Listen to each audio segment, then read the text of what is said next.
तो गाइस, आज हम चलते हैं अपने एक नए वीडियो में। आज हम आप सभी को इसमें हम बताएंगे मानचित्र कला का इतिहास।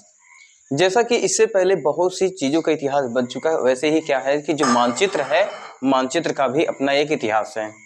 मानचित्र बहुत पुराने समय से जो जिज्ञासु किस्म के व्यक्ति थे वो बनाने की कोशिश करते आए हैं और आज भी तरह तरह के मानचित्र बनाते चले आए हैं। जैसा कि आज हम जो दुनिया का मानचित्र देखते हैं, ऐसे शुरू में मानचित्र बिल्कुल नहीं हुआ करते थे।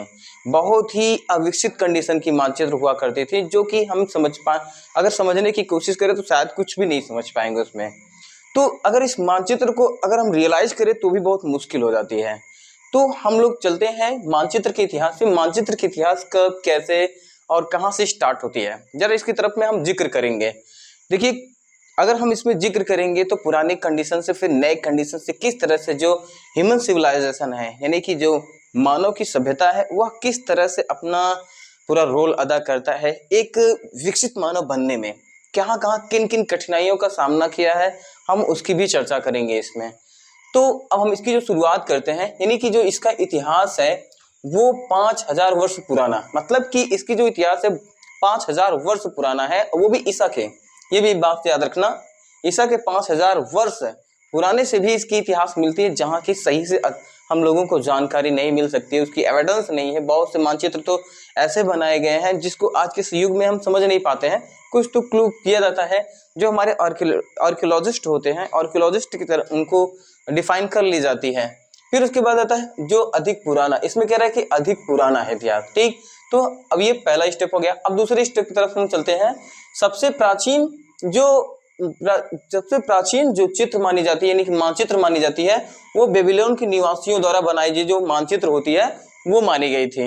तो जो बेबीलोन के निवासी यानी कि मिस्र सभ्यता, जहाँ पे आज हम लोग देखते हैं मिस्र सभ्यता, तो मिस्र सभ्यता जहाँ होती है, इसको आज के वक्त पे हम बेबीलोन के निवासियों में तब्दील कर दिए। ठीक, मिस्र सभ्यता इसमें जो आता है। ठीक, ओके, तो आप लोग ये समझ गए होंगे बेबीलोन के निवासियों द्वारा ये किया। और ये जो बात है, यानी कि आज से लगभग 2300 ईस्वी पूर्व, यानी कि 2300 ईसा पूर्व की बात कर रहा है। कितनी ईसा पूर्व की बात कर रहा है? 2300 ईसा पूर्व की बात कर रहा है, यानी कि कुल मिला के ईसा। अब याद रखना, इसमें दो शब्द आपके आ रहे हैं, ई और सा। ईसा पूर्व, जो ईसा बना है, ई से इस, यानी कि इवनिंग क्रिश्चियन जो यीशु मसीह होते हैं, यहाँ पे आप याद रखना। तो जो यीशु, ठीक, यीशु मसीह, ठीक, मसीह है, यीशु मसीह है, यानी कि इनकी जो इतिहास होती है, यीशु मसीह जब पैदा होते हैं, यानी यीशु मसीह का जब जन्म होता है, ठीक, उनके जन्म के भी 2300 साल पहले के जो समय था, उस वक्त की बात कर रहा है। ठीक, यीशु मसीह से पहले के जो समय थे उसे ईसा पूर्व में गिनती किया जाता है। इसे हम दूसरी भाषा में कहें तो बीसी लिखा जाता है, बिफोर क्राइस्ट, यानी कि बिफोर माने पहले और क्राइस्ट माने जो यीशु मसीह है उनसे जोड़ा जाता है, यीशु मसीह से पहले के समय के। ठीक, तो शायद ये आपको समझ में आ गया होगा। तो हम आगे चलते हैं, इसमें देखते हैं फिर होता क्या है, यानी कि 2300 ईस्वी पूर्व मिट्टी की टिकियाओं में, अब जहां तो देखिए जो मिट्टी होती थी उसमें छोटे छोटे टिकिया बना लेते थे, कुछ इस तरह से। ठीक, इस तरह से टिकिया बना लेते थे और उसमें लिखते थे, उसमें मानचित्र बनाते थे, ड्रॉ करते थे। जो इसमें कह रहा है कि मिट्टी की टिकियाओं में बनाई गई थी, मतलब उसमें जो मिट्टी की टिकिया थी उसमें चित्र बना दिए गए और उसे फिर समझने की कोशिश की है। लेकिन ये पूरी तरीके से समझ में नहीं आता है, लेकिन कोशिश की जाती है कि इनके द्वारा, बेबीलोन के निवासियों के द्वारा ये कोशिश की जाती है। और कब की जा रही है, यानी कि 2300 ईस्वी पूर्व किया जा रहा है। तो ये गाइस आपको समझ में आ गया। फिर उसके बाद देखते हैं इसमें प्राचीन समय, कौन से समय? प्राचीन समय में। ठीक, अब सीमित जानकारी, कैसी जानकारी? सीमित जानकारी थी, क्योंकि उस वक्त पे जो ह्यूमन सिविलाइजेशन होती है वो अपना प्रोग्रेस कर रहा होता है, अपने आप को और भी ज्यादा माइंडेड बना रहा होता है, तरह तरह के एनिमल्स को, प्लांट्स को देख करके और या जियोग्राफिकल स्ट्रक्चर्स को देख करके वो सोचने समझने की कोशिश करता था। तो सीमित जानकारी थी, ज्यादा जानकारी पहले नहीं थी, पहले कोई टेक्नोलॉजी नहीं थी, कोई कंप्यूटर व्यवस्था नहीं थी, कोई आवाजाही नहीं थी, जिसकी वजह से उनके पास कोई जानकारी और नहीं हो पाती थी। उसके बाद स्थानीय जानकारी, अब यहाँ पे देखिएगा स्थानीय जानकारी है, कहीं दूर का नहीं है। इसमें जो आजकल क्या होता है कि हम किसी अदर कंट्रीज में जा करके भी वहां की डायग्राम्स को इमेजेस करा सकते हैं, या फिर हम उसे कंप्यूटर के जरिए जोड़ करके हम एक अच्छी चित्र बना सकते हैं, एक अच्छा मानचित्र तैयार कर सकते हैं, लेकिन ऐसा पहले नहीं हुआ।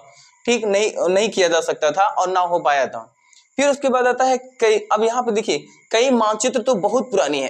अब देखिए इसमें क्या भी जा रहा है कि जो आर्किटेक्चर यानी कि आर्कियोलॉजिस्ट हैं वो लोगों ने जब कई मानचित्र और डिस्कवर किए, उसमें पाया कि ऐसे पुरानी मानचित्र हैं तो उनको समझना मुश्किल हो गया। अब सोचिए इसमें कह रहा है कि मानचित्र को कहना मुश्किल है कि वो मानचित्र है, ठीक। अब उसे कहना ये मुश्किल हो गया कि वो मानचित्र है या चित्रकला है।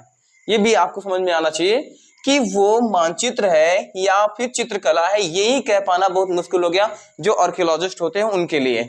अब आपको तो समझ में आ ही गया होगा कि ये कितना पुराना और किस तरीके से बनाया जा रहा है, ठीक। अब आगे हम लोग चलते हैं, देखते हैं इसमें।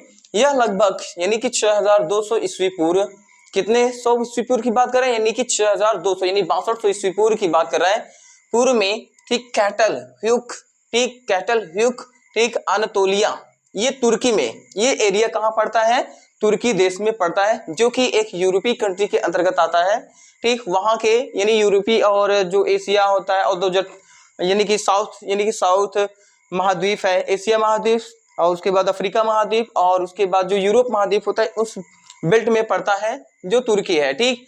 अब उसके बाद वहां की चर्चा करी है, ये जो कैटल ह्यूक अनातोलिया ये एरिया जो है वो कहाँ पड़ता है, तुर्की में पड़ता है आज के वक्त पे, वहां पे देख सकते हैं। और वहां की घटना दर्शा रहा है आपको, यानी कि 6200 ईस्वी यानी कि 6200 ईसा पूर्व की बात कर रहा है। एक चित्र मिला, यानी कि एक चित्र जो मिला था उसमें क्या भित्ति चित्र बनाया गया था, मतलब कि उसमें एक एरिया दर्शाया कि आवरण बनाई गई, उसमें दर्शाया गया था, ठीक, कि उसमें ये जो चित्र था वो भी सही से नहीं समझा जा रहा था लेकिन कोशिश की गई थी। उसके बाद कह रहा है जिसमें, अब देखिए अब ये जो चित्र बनाई गई थी, यहाँ पे जो भित्ति वाला चित्र बनाया गया था उसमें क्या क्या, उसमें गलियां दर्शाई गई थी, जो छोटी छोटी गलियां बनी होती है एक घर से दूसरे घर के बीच में, और उसके बाद कुछ घर बनाए गए थे, साथ साथ में वहां पे जो ज्वालामुखी फूटे हुए थे, ज्वालामुखी को देख करके वहां को लोगों ने रियलाइज किया क्यों ना हम इसको भी दर्शा दें, तो वहां के लोगों ने फिर क्या किया, ज्वालामुखी बनाया। और जो ये चित्र मिला था वो बहुत ज्यादा विवादित था। वो विवादित इसलिए है क्योंकि उसे हम मानचित्र कहें या चित्रकला कहें, यही कह पाना मुश्किल हो रहा था वहां के लोगों के लिए। अब देखिए जो आज के लोग हैं वो लोग भी इसको नहीं समझ पा रहे कि वो लोग क्या इसे समझते होंगे, यानी कि चित्रकला कहते चित्रकला कहते होंगे कि यानी कि मानचित्र कहते हैं कि चित्रकला कहते हैं, ये पहले के लोग, ठीक। आज के लोग की तो समझ में नहीं आ रहा है कि इसे हम क्या कहें। फिर आता है उसके बाद धार्मिक सिद्धांत। अब यहाँ पे देखो जो धार्मिक सिद्धांत को चित्र कुछ जो इसमें थे, यानी कि जो चित्र बनाए गए थे उसमें धार्मिक सिद्धांतों को भी वर्णित किया गया है, उसमें धार्मिक सिद्धांतों को भी उसमें देखा गया है कि कहीं ना कहीं उसमें देवियों के चित्र बनाए गए हैं और कुछ ऐसी चीजें बनाई गई जहां पे लोग यानी कि अपना पूजा अर्चना करते थे, ऐसी चीजों का इसमें भी वर्णन देखने को मिलता है उस चित्र में। फिर कह रहा है सबसे, अब जो इसमें आता है आगे की कहानी जो कह रहा है कि इसमें सबसे पहला प्राचीन यूनानी, अब यहाँ पे देखिए सबसे पहला प्राचीन यूनानी जो कि आज हम लोग जिसको क्या कहते हैं यूनान देश के नाम से जानते हैं, ठीक, में विश्व मानचित्र यानी कि एनेक्सी, ठीक, एनेक्सीमेंडर, ये याद रखना आप लोग, ये नाम बहुत ही फेमस है और बहुत ही खास है क्योंकि एनेक्सीमेंडर को ही यानी कि मानचित्र का पितामह कहा जाता है, ठीक। जो एनेक्सीमेंडर होता है इन्हीं ने सबसे पहले बहुत सुसंगत तौर पे एक मानचित्र बनाने की कोशिश की, लेकिन ये एक सिर्फ घटना मात्र रह जाती है क्योंकि इन्होंने जो मानचित्र ड्रॉ किया था आज के वक्त में कहीं नहीं देखने को मिलेगा, कहीं नहीं आ पाओगे। ये दुर्भाग्यवश कैसे गायब हो गया आज तक किसी को नहीं पता चला कि जो एनेक्सीमेंडर ने जो यानी कि मानचित्र बनाया वो कहां से कैसे गायब हो गई, पता नहीं कुछ भी।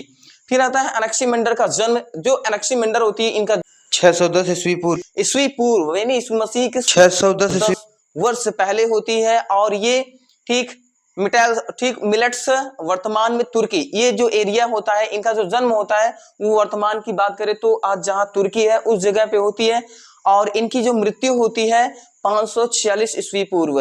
अब यहाँ पे कुछ लोग कंफ्यूज हो जाते हैं कि ये ज्यादा है और ये कम है, तो आपको यहाँ पे मैं बता देना चाहूंगा जो ईस्वी पूर्व होता है वो घटते हुए क्रम में आती है, ना कि बढ़ते हुए क्रम में जाती है। जिस तरह से आज हम लोग यानी कि ईस्वी लिखते हैं तो ईस्वी क्या है कि ईसा पूर्व यानी यीशु मसीह के मर जाने के बाद ये स्टार्ट हो रहा है, यानी कि बढ़ते क्रम में है, लेकिन ये घटते क्रम में था। फिर आगे हम चर्चा करते हैं यानी कि प्रमुख दार्शनिक। अब देखो यहाँ पे जो होता है प्रमुख दार्शनिक जो होते हैं और गणितज्ञ हैं यहाँ पे, ठीक, दार्शनिक और गणितज्ञ, ये दोनों यहाँ पे जो हम चर्चा करेंगे जिन व्यक्तियों का, वो एक महान दार्शनिक होते हैं। इनके अंदर एक बहुत अच्छी विचार होती है।